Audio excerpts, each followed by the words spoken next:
essentially, we've had a busy week this week. I will speak for myself. I think we've had a few difficult cases, a few challenging ones come in. So thanks very much to all the guys for giving us good work to go through.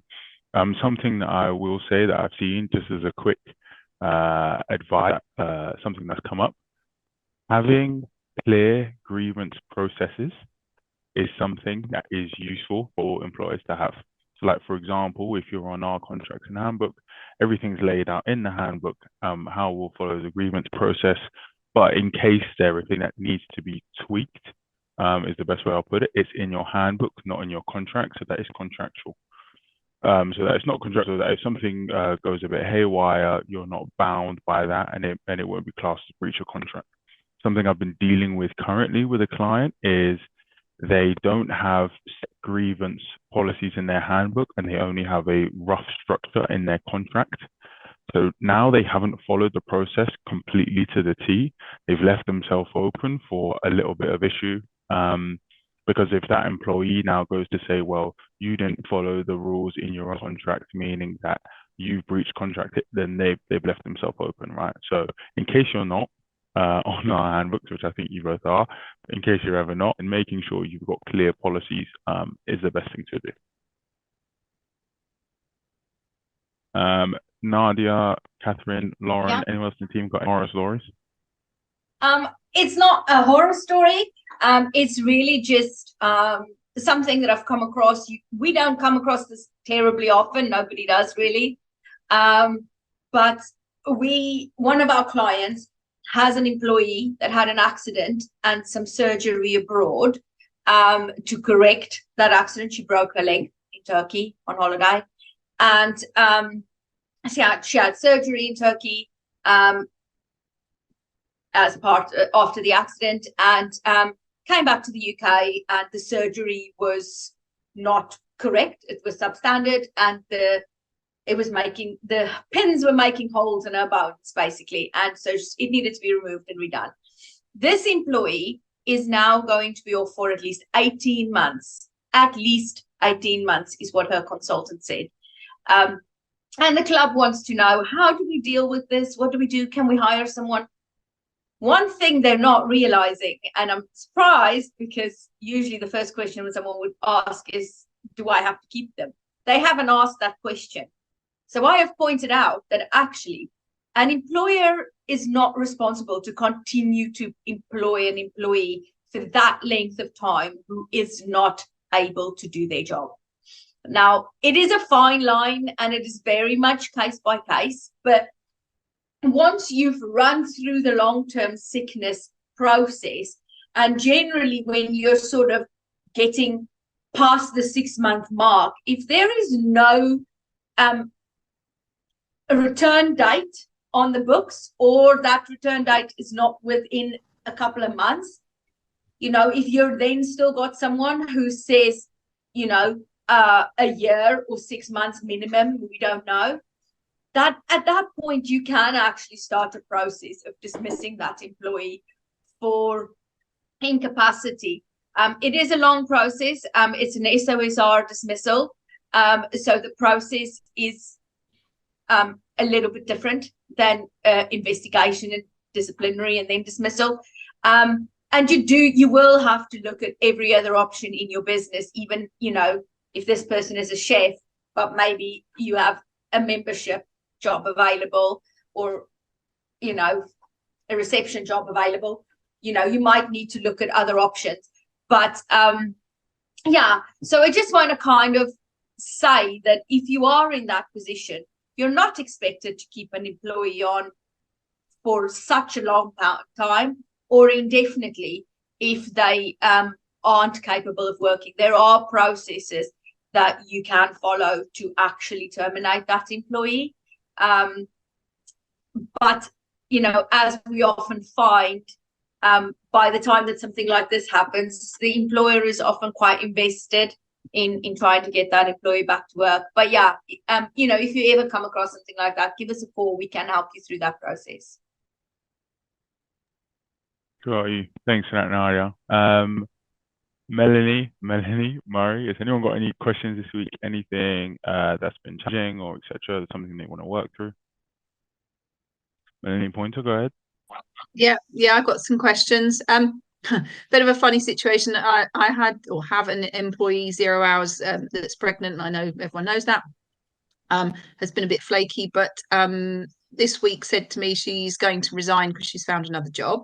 So that was one of those, okay, I wish you well things. But she has now said, because I said to her this morning actually that I needed an email to that effect. And she said to me that she's spoken to the new job and they only want part-time. So can we work around that so she can do both? How do I deal with that if she said she wants to leave, but she hasn't actually now put it in writing, and now she's saying, can she do both? So she's actually withdrawing her. I guess she is. Sorry. Well, yeah, I guess she is withdrawing it in the sense of saying, can I now do both? And I was getting marginally excited that the problem had resolved itself. Yeah, so this is obviously oh, sorry, I'm getting an echo. Are you guys getting an echo? I'm not getting an echo, but it's very crackly today. You're not as bad as the some of the everyone speaking is different quality, but it's crackly today for me too. Okay, Catherine, I'm going to let you take this one. No, I think Melanie, I think we're coming out on your speaker and then feeding back into us. I think Melanie Pointer needs to put herself on mute. Okay, I will try that. Okay, is that better? Yeah, yay. Okay, so she has obviously now she's not followed through with that resignation. It's very annoying when employees do this because they have verbally, she sort of has resigned and she has told you she wants to leave, but she's not really followed through with the process. And that kind of leaves you in this place of, can I accept a resignation? At this point, not really, because she doesn't seem to have fully made her mind up about it. So the best option is to ask her, well, what kind of flexibility in hours or change in hours are we looking at here? And see if that's something you can accommodate. You know, it might involve her hours being reduced, or it might be something that you can conveniently not really do. But if you say that, it'll have to be that. You know, you'll have to be able to show that. And just because she is pregnant, you don't want to take any risks. Okay, so basically I'll say, yes, let's give it a go and see if it works, depending on the hours that you're doing. And I'll, you know, because I mean, I'm not giving a huge amount of hours, which is why she looked somewhere else. I mean, I'd start with the question. I'd start with the question of, okay, what kind of hours are you know, what kind of flexibility are you going to be looking for? What kind of hours is it that you're going to want to do for us then? Because if she says, well, I can then only do a Tuesday and a Wednesday morning between 8 and 11, you might be like, well, I don't need you at that time, you know? So that's, I think it's more than that. So I think she hadn't realised that they want lates. So they want a late on a Tuesday and a Saturday and maybe another day in the week. So it's not a huge imposition for me, realistically. But I'm guessing as well that as she gets more pregnant, there might be a limit to how much work hours she can do. I don't know, but it might be a case of you know, I mean, we're having less and less need for work, so effectively her hours are dropping, and it's not like a sudden thing that's dropped since she was pregnant. You know, you try and be careful with all that, but it's more on a, you know, as we need it basis, which is what it's meant to be. So I guess depending on her availability, we just have to play it by ear, and I'll just have to carry on. Yeah. So Melanie, she's 0 hours, isn't she? Yes. Okay, because actually if she's requesting flexible working or fixed hours, that's not 0 hours. Right, so she's not requesting fixed hours, but she's saying, can I still be available for work, but not on the days of the new job giving me work? Then technically, yes, in 0 hours she can. You offer the shift and she can just refuse it. Yeah, exactly. So I don't think I can say no then, can I? I think it's more a case of, okay, so you haven't actually resigned, so we'll just carry on for now. Okay, that's cool. I do have another mini one. Can I screech another one in? Sure. Okay, so I've got somebody who is employed on a contract for 5 hours a week. This is the one that I told you before, told me that she was going to take the whole of the summer holidays off and didn't actually request leave per se. So this week she has her usual hours booked for a clinic later this afternoon/evening. She has messaged to say, can you move this? I can't do it now because I've got an important work meeting. She means at her other job. So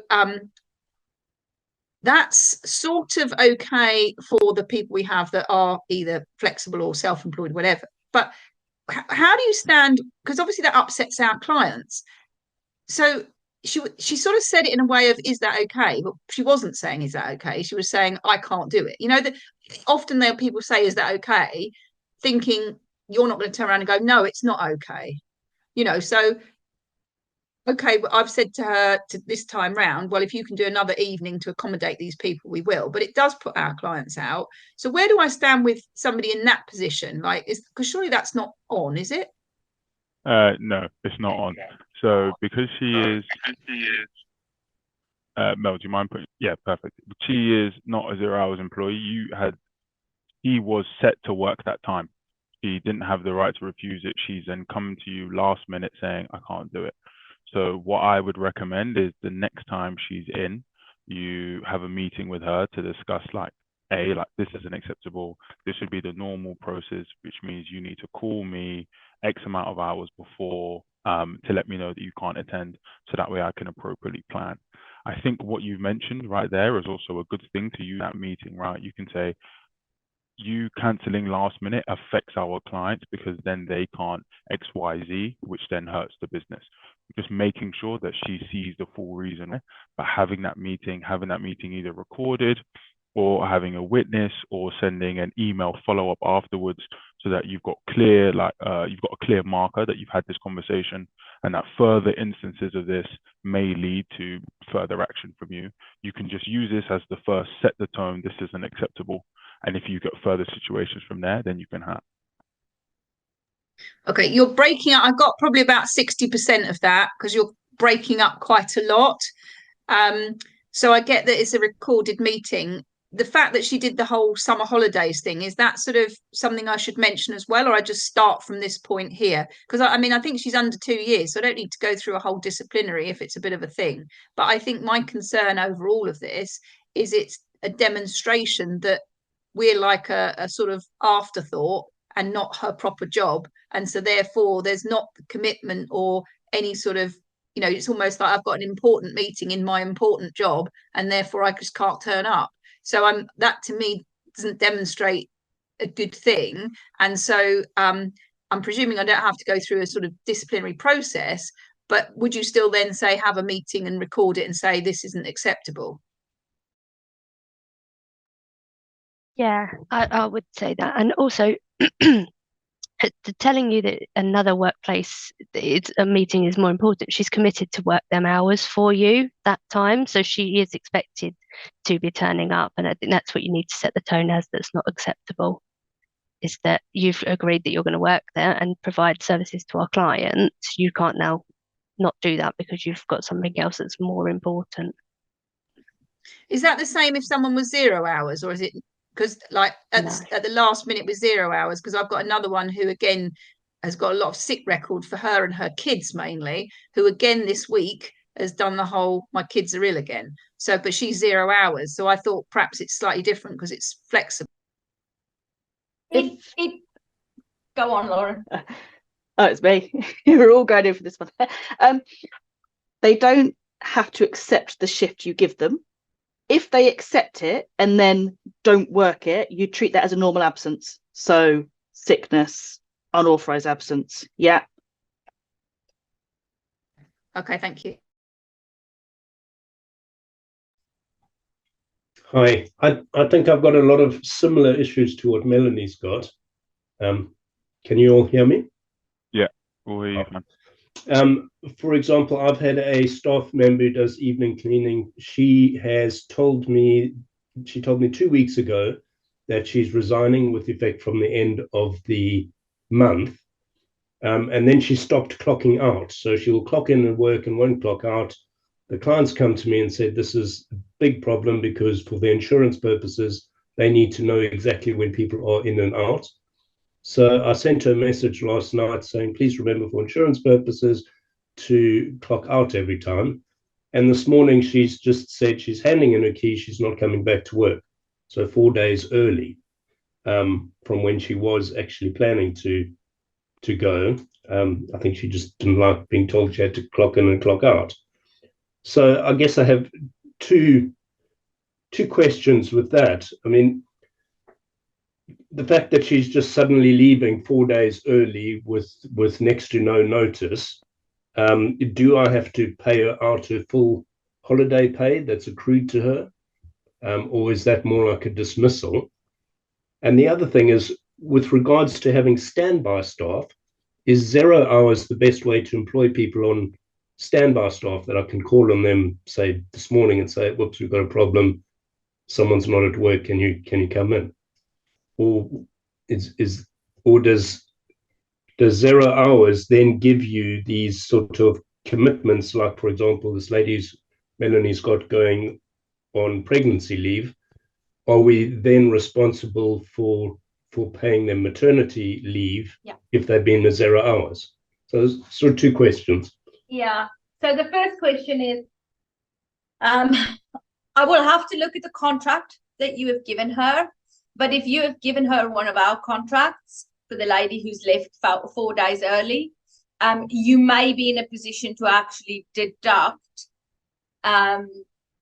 those last 4 days from her final pay, which would be up to and including the last day that she worked, because you are now going to incur costs to cover that. So I will have to have a quick look at your contract before I can tell you for sure. So that's that one. The other one, yes, it is the best option for you for, backup staff or bank staff to have them on 0 hour contracts, and you're just calling on them when you need them, probably sometimes at quite short notice. However, an employee on a 0 hour contract is an employee just like any other employee. You will need to pay them 28 days holiday. You will need to pay them maternity pay. You'll need to pay them SSP, all of those things. They are an employee just like any other. It's just the way that our work is allocated to them, and the amount of work they do varies, and it's different. And that's what makes the difference from that contract to other contracts. But the fact that they're an employee, they will still be entitled to all the statutory employment rights.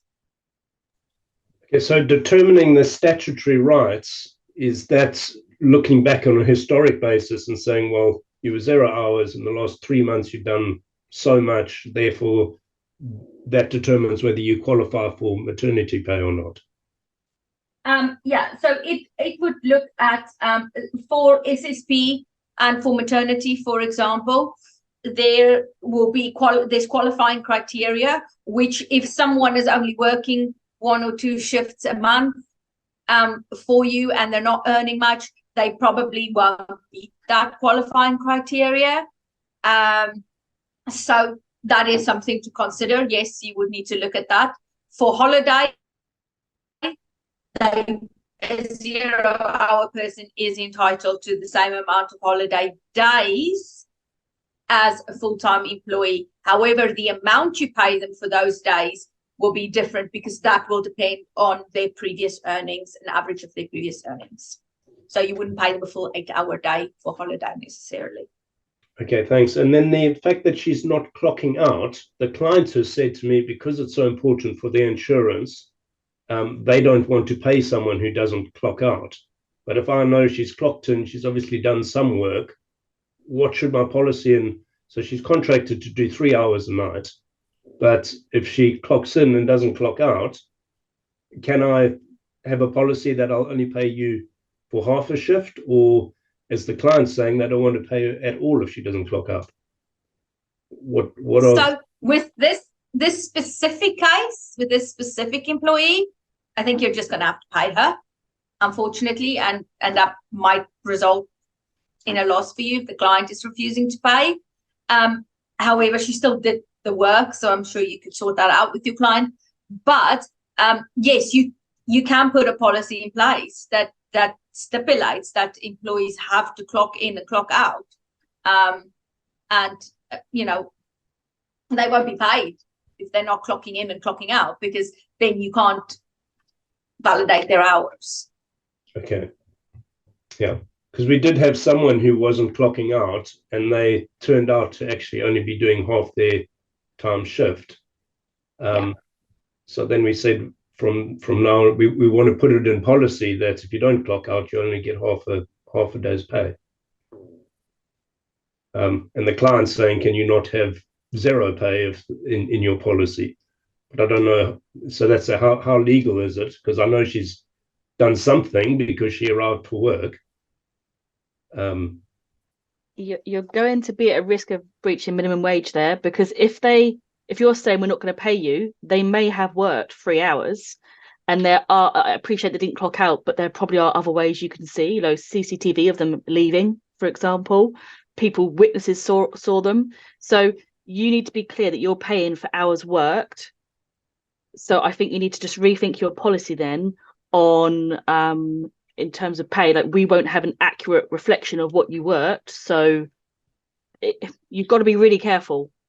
Yeah, I wonder if it's not more pay issue, it's a disciplinary issue, that you get paid for the hours you worked, but if you don't clock out, it's a disciplinary issue, because once you start deducting pay, they actually work their hours, then you're going to be the one at breach and out of pocket.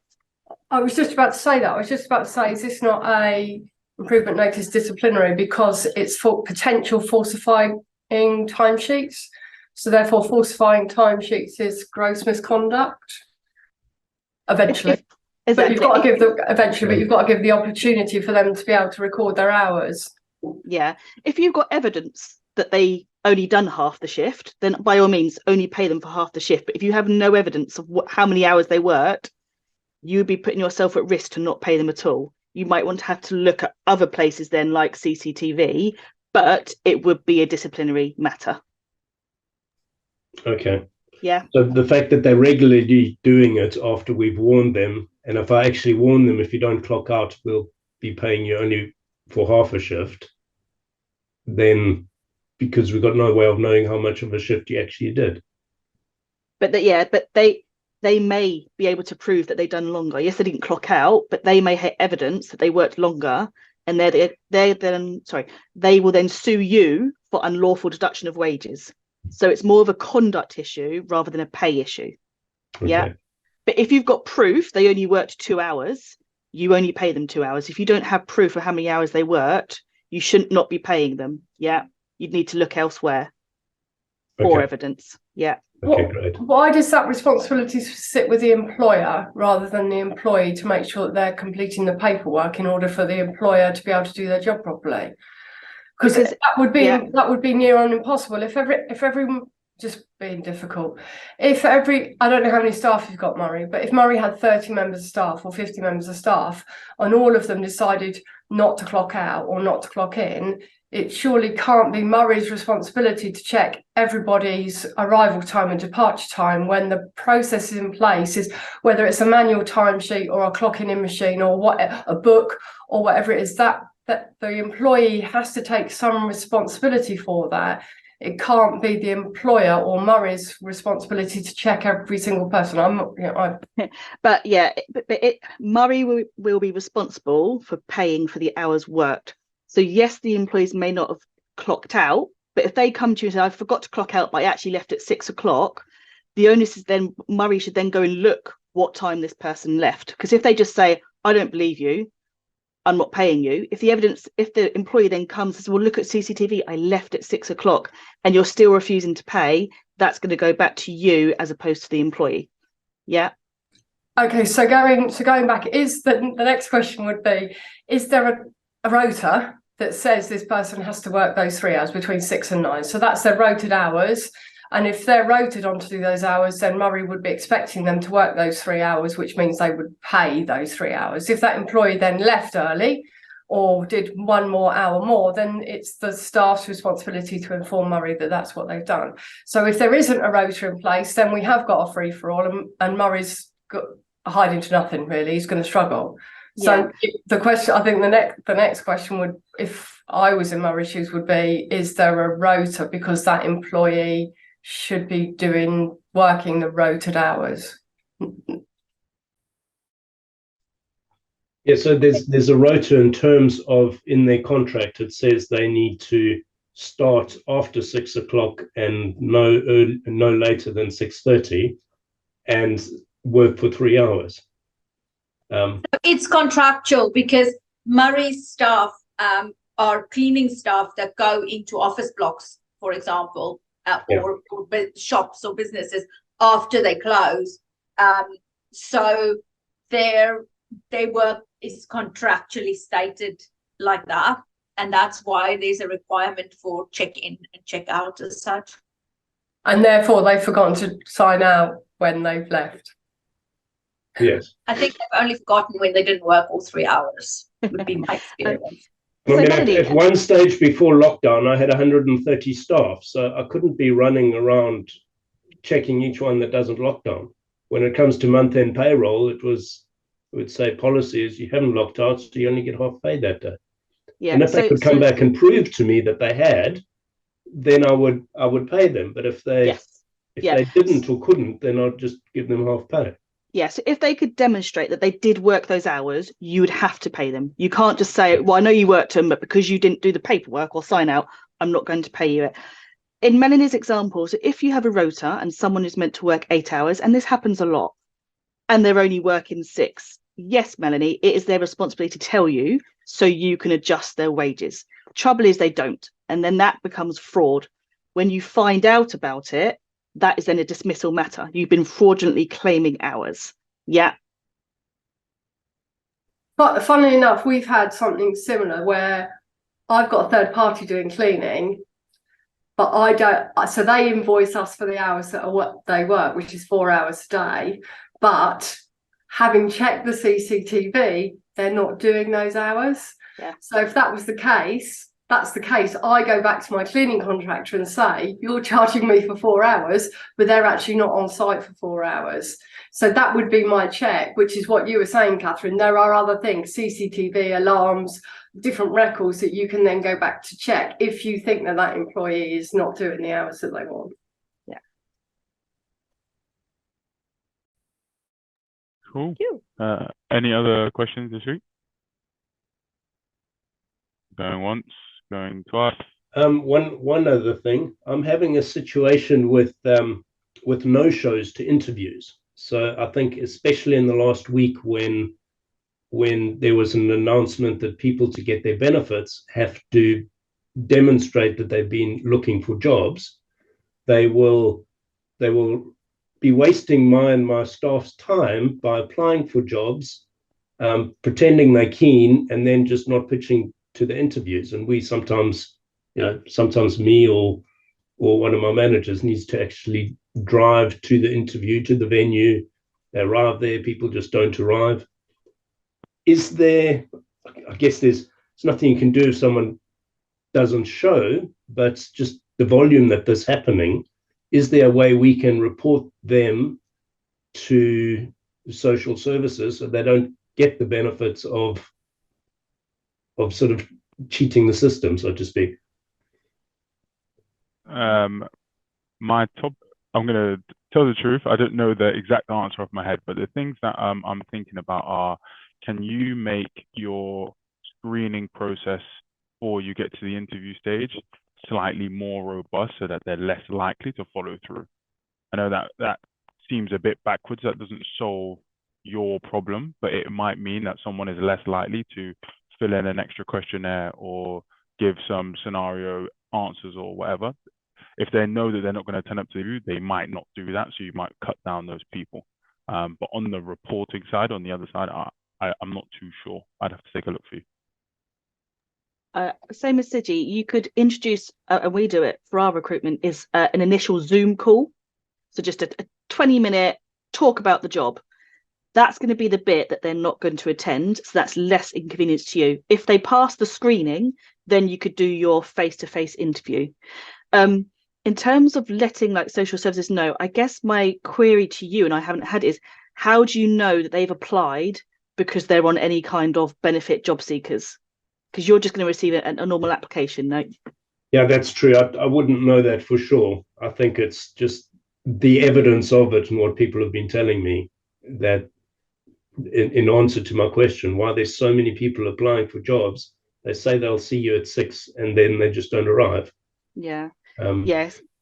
So if you got an application through from like an agency like that, or job seekers, if it's very clear it's from job seekers, it would be easy if you to just go back to that point of contact and say they didn't attend.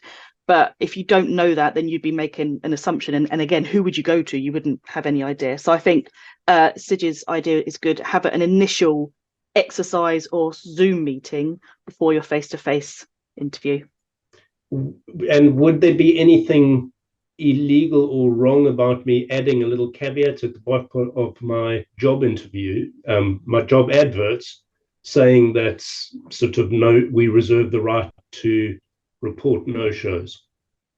But if I read that, I'd be like, well, who would you report it to? The police? I'm not. Do you know what I mean? Well, if I said to job seekers or to social services. The other thing you need to consider is, even if you knew that they had possibly applied because they're currently on job seekers, you need to consider whether there is a data breach to actually report someone. It's I don't have the answer either. This is not the sort of, this falls a little bit outside of employment law, I think, but I would be concerned about that part of it if you were going to the job centre reporting people sharing their names and their applications and so on. I'd be worried whether that would be GDPR issues. Yeah, I mean, in reality, I don't think I would actually do it. It's a waste of my time. But someone suggested, because I know I read an article recently about nurseries having the same problem. They can't employ staff because so many people being employed on minimum wages are just applying for that reason. And they've said they want to put a little sort of caveat at the bottom of the advert saying we reserve the right to report you to social services, as a threat to kind of to stop them wasting one's time. But yeah, I think to actually do it would be GDPR. So therefore, to threaten to actually put it in the ad, would that be a problem? I don't know, but one thing I could tell you is it's likely to, it won't make you look good as a potential employer. So if there are 5 job ads to apply for and one of them has this threat at the bottom, an employee is probably going to go, no, not this one, and apply for the other 4. As it won't look nice. And after all, a job ad does have to be appealing for someone to want to apply to it. But I couldn't say that. I think, I don't think the threat itself is any breach of any kind. I just don't think it would make you look very good as a potential employer. Okay, thank you. Okay, cool. So thanks very much for joining, everyone. I appreciate it this week. I know that Caroline had some technical difficulties, so she couldn't make it on. And if I'm right in thinking, remembering his brain, she's on a holiday in Egypt next week. So we'll still be having this call, but Caroline will be off. So when she comes back, she'll let you know everything about her travels, and then we'll pick up from then. But thanks very much for this week, guys. Really appreciate it. Good night. Thanks for watching. If you want a free tribunal audit of your employment contract and handbook, click the link in the description below.